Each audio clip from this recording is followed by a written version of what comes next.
नमस्कार प्रिय विद्यार्थियों, वीके नॉलेज इलेक्ट्रिकल में आप सभी का स्वागत है। वैकेंसी न्यूज़ अपडेट लेकर एक बार फिर उपस्थित हूँ। थंबनेल, टाइटल, लोगो आपने देख लिया होगा और स्क्रीन ओपन होते ही सब कुछ सामने लिखा हुआ भी है। बिल्कुल हाँ, मैं इसरो की बात कर रहा हूँ।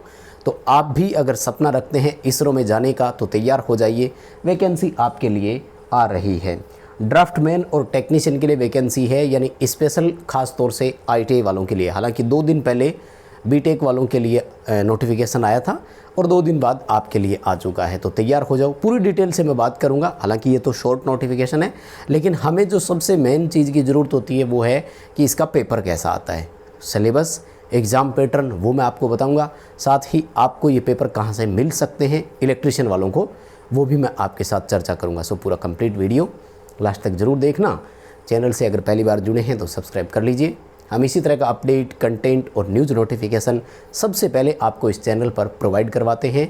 साथ ही डिस्क्रिप्शन में लिंक दिया गया है, हमारा टेलीग्राम ज्वाइन कर लीजिए।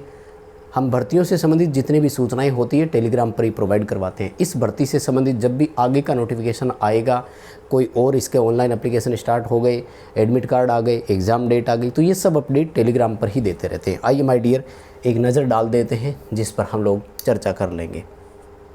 काफ़ी अच्छा है, अपने आप में देखो रेपुटेशन होती है, हैं। राजस्थान से अगर हो और लोकल भाषा में बोलूँ कि छोरो के कर है, बोले मारो छोरो तो इसरो में लागेड़ो है, तो अगर वो ठप्पा आपको चाहिए तो देख लो। और वो राजस्थान की बात नहीं है, पूरे भारत में आप कहीं से भी हो, इसरो तो इसरो ही होता है ना। Government of India, department of space, Indian space research organisation, पूरा नाम विक्रम साराभाई स्पेस सेंटर, तिरुवनंतपुरम की ये वैकेंसी है माय डियर। अब कोई राजस्थान वाला सोचे कि दूर बहुत है, ये बहुत है। पहली बात तो ये है कि इसरो जैसा विभाग है और टेक्नीशियन जैसी पोस्ट है, बहुत वैल्यू है अपने आप में, समझ रहे हो ना। वैज्ञानिकों के साथ रहते हो, काम करने की वो सोच करके देखिएगा। खैर पॉइंट्स पर आते हैं। देखो सबसे ज़्यादा क्या है, इसकी लास्ट वैकेंसी जो है ना वो 2023 में आई थी। देखो मैं तो बताता आया हूँ आपको कि इसरो लगभग है ना हर 2-2 साल बाद आपको वैकेंसी देता रहता है। 2023 में क्या हुआ था उस पर बात करूंगा। ऑफलाइन पेपर लिया था, 2 बार लेना पड़ गया था। पहले लिया, फिर बाद में पोस्टपोन करके दोबारा लिया था। उसके पीछे कारण क्या था उस पर भी चर्चा करेंगे। इसका जो नोटिफिकेशन है ना वो 31 मई 2025 को जारी होगा। ये एम्प्लॉयमेंट न्यूज़ में आया हुआ है। तो फुल नोटिफिकेशन 31 मई को आपको मिलेगा और फॉर्म जो है वो 2 जून से स्टार्ट होंगे। ध्यान रखना, जब 2023 में वैकेंसी आई तब भी इन्होंने 15 दिन का टाइम दिया था और अब भी 15 दिन का ही टाइम है। 15 दिन के अंदर फॉर्म भरना है तो भरो, नहीं तो मत भरो। और कब भरना है उस पर भी मैं बात करूँगा। वैकेंसियाँ पिछली बार भी इतनी थी। जो फिटर टेक्नीशियन है, टेक्नीशियन बी आपको यहाँ पर नाम दिया जाता है, फिटर ट्रेड से जितने भी बच्चे हैं उनके लिए अगर मैं वैकेंसी की बात करूँ यहाँ पर तो 20 सीटें हैं। पिछली बार 17 सीटें थी, अब की बार 3 सीटें बढ़ करके आई है, ठीक है ना। क्या मांगेंगे आपसे, 10th पास होनी चाहिए और ITI या अप्रेंटिसशिप होनी चाहिए। ये नेशनल वाली होनी चाहिए, NTC या NAC, नेशनल सर्टिफिकेट होना चाहिए। फिटर ट्रेड में 20 सीटें हैं। कुल मिलाकर के सबकी क्वालिफिकेशन सेम है, 10+ ITI। और अगर डायरेक्ट अप्रेंटिसशिप है तो वो ठीक है, मतलब दोनों में से एक चाहिए, ITI या अप्रेंटिसशिप, दोनों में से एक होनी चाहिए। तो इलेक्ट्रॉनिक मैकेनिक की नंबर 2 पर सबसे ज़्यादा सीट है 11। इलेक्ट्रिशियन वालों के लिए है माय डियर, टर्नर के लिए है 6 सीटें यहाँ पर, ठीक है ना। और मशीनिस्ट वालों के लिए है 5 सीटें। इलेक्ट्रिशियन ट्रेड के लिए है माय डियर 5 सीटें।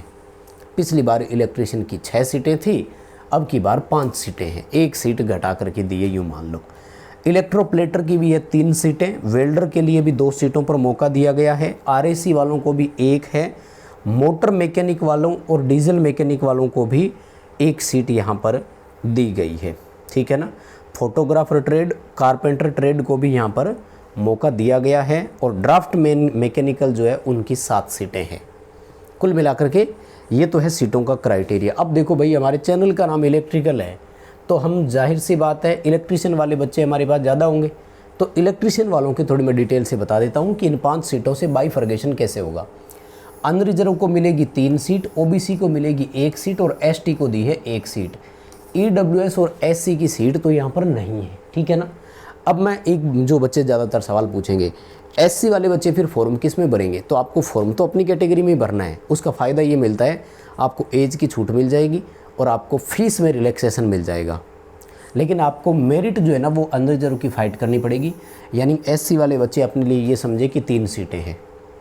ओबीसी वाले अपने लिए 4 सीटें समझे, एसटी वाले अपने लिए 4 सीटें समझ लें।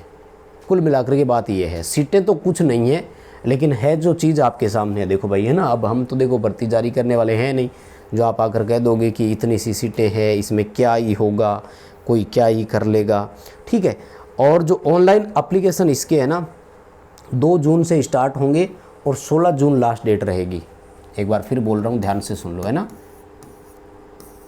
2 जून 2025 से ऑनलाइन एप्लीकेशन स्टार्ट होंगे और 16 जून 2025 लास्ट डेट रहेगी। दोनों दिन को अगर आप साथ में काउंट करते हैं तो 15 दिन बन जाते हैं, इसलिए ये 15 दिन का ही समय देते हैं। लेकिन पहली तो एक चीज़ ये सुन लो कि हमें 15 दिन का वेट नहीं करना है। क्यों करें हम? प्रॉब्लम पता क्या है, मतलब इन 15 दिन का क्या, लास्ट डेट का वेट नहीं करना है। प्रॉब्लम पता क्या है, अभी इस वैकेंसी में हुआ, इससे पहले वैकेंसी में भी हुआ, है ना। देखो, जो बच्चे मेरे साथ लंबे समय से जुड़े हैं ना, वो मेरी इन बातों को समझ पा रहे हैं और सुन पा रहे होंगे। जो बच्चा पहली बार इस वीडियो पर क्लिक करके आएगा वो सोच रहा होगा कि पता नहीं ये क्या बोल रहे हैं। तो सुनो, जब हम लास्ट डेट के करीब फॉर्म भरते हैं, मान लीजिए आप 15 तारीख या 16 तारीख को फॉर्म भरते हैं, तो आजकल फ़ीस होती है ऑनलाइन सबमिट। तो फीस जब अटक जाती है ना, आपके खाते से तो कट गई लेकिन सामने सक्सेसफुल नहीं हुई, तो इसके लिए कम से कम 48 घंटे लगते हैं, और वो भी बिजनेस डेज़। अगर बीच में कोई छुट्टी आ जाती है तो वो, और बाई चांस मान लीजिए फ़ीस रिफ़ंड हो गई, तो भर्ती से बाहर हो गए फ़ीस के चक्कर में, तो हमें इस वैकेंसी के लिए 10 जून से पहले फॉर्म भरना है। ये मेरी बात कान खोल कर सुन लो, जो मेरे से सुझाव चाहते हैं उनके लिए बात है, बाकी आप इंडिविजुअल और स्वतंत्र है, आप अपना निर्णय ले सकते हैं। 10 जून से पहले ही आप फॉर्म भरें, ताकि फ़ीस वाला कोई लफड़ा और कुछ अटक भी जाए ना, तो 16 जून से पहले वो क्लियर हो जाए, फीस आपकी रिफ़ंड हो जाए। अनसक्सेसफुल हो जाए तो कम से कम रीपेमेंट तो कर सको, टाइम तो मिले आपको। तो ये वाला काम आपको करना है। इस वीडियो को आपने लाइक कर दिया क्या? पहले तो ये बताओ भाई, बिना लाइक किए नहीं देखना है प्लीज़, बहुत मेहनत लगती है, बदले में एक छोटा सा लाइक ही तो मांगते हैं। अब आ जाओ इसके पैटर्न पर। देखो, 2023 में जब ये वैकेंसी आई थी ना, तो इन्होंने ऑफलाइन पेपर लिया था, ध्यान रखना, ठीक है। हालांकि इससे पीछे मैं आपको ले चलूँ तो 2021 में इन्होंने CBT लिया था, यानी ऑनलाइन लिया था, कंप्यूटर बेस्ड टेस्ट लिया था इन्होंने 2021 में। अब 2023 में इन्होंने ऑफलाइन लिया। ऑफलाइन वाला पता नहीं क्या हुआ था, पहले अगस्त में हुआ था और बाद में इसको रद्द करके नवंबर में दोबारा लिया था पेपर ने, और उसका बाद में इन्होंने रिजल्ट निकाला था। दोनों पेपर है। इलेक्ट्रीशियन ट्रेड की मैं बात कर रहा हूँ। लाइफ टाइम मेंबरशिप नाम से ऐप में हमने आपको एक प्लान दिया हुआ है, जिसका रजिस्ट्रेशन केवल एक बार होता है, वैलिडिटी रहती है लाइफ टाइम, और इसमें हम इलेक्ट्रीशियन ट्रेड के पूरे भारत में जितने भी एग्ज़ाम्स होते हैं सबकी PDFs अवेलेबल करवाते हैं, तो आप उनको ज्वाइन कर सकते हैं। इसरो के कम से कम भी 20-25 पेपर इसमें डाल रखे हैं, VSSC के भी है, और बाकी जितने भी इसरो है सब के पेपर इसमें है, तो आप पुराने पेपरों को पढ़ सकते हैं। खास बात क्या है, इसरो में पुराने पेपरों में से क्वेश्चन रिपीट होते हैं, तो आपको पढ़ना ही है।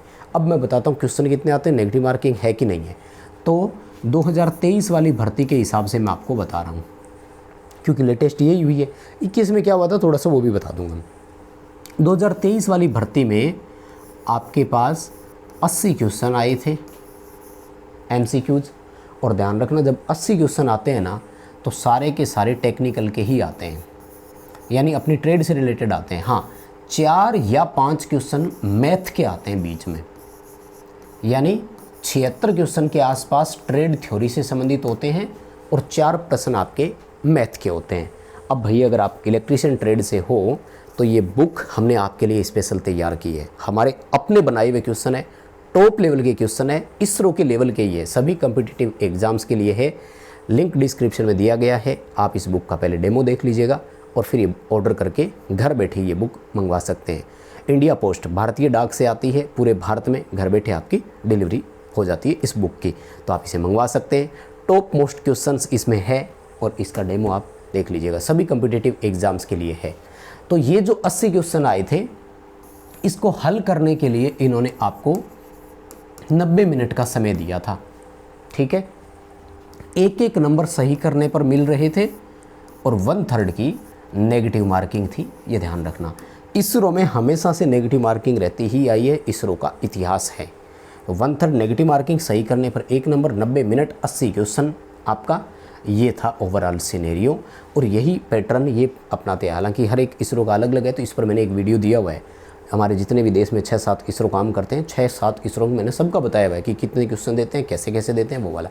अब 2021 में क्या हुआ था कि CBT पेपर लिया था इन्होंने, तो CBT पेपर में सेम क्वेश्चन तो 80 ही आए हुए हैं। ये दोनों पेपर इलेक्ट्रीशियन वालों के दोनों पेपर ये उस पे है। 2023 में तो दो हुए थे वो, और 2021 में हुआ, और इससे पहले 2016-14 में जो वैकेंसी हुई वो भी है, सारे पेपर हैं। तो ये जो 80 क्वेश्चन दिए थे ना, इसके लिए इन्होंने टाइम आपको 2 घंटे दिया था, फ़र्क इतना सा है बस, यानी 120 मिनट दी थी, जबकि अब देते हैं 90 मिनट। तो 90 मिनट ही आएगी, आप इस पैटर्न को भूल ही जाइए, नहीं देंगे। 80 क्वेश्चन के लिए 90 मिनट पर्याप्त है, यही देंगे आपको, ठीक है। फुल नोटिफिकेशन आएगा तो वो टेलीग्राम पर डाल देंगे। वीडियो को प्लीज़ लाइक करके जाएंगे, और चैनल को भी हो सकता है तो सब्सक्राइब कर लीजिए, शेयर कर दीजिए दोस्तों तक। बहुत बहुत धन्यवाद।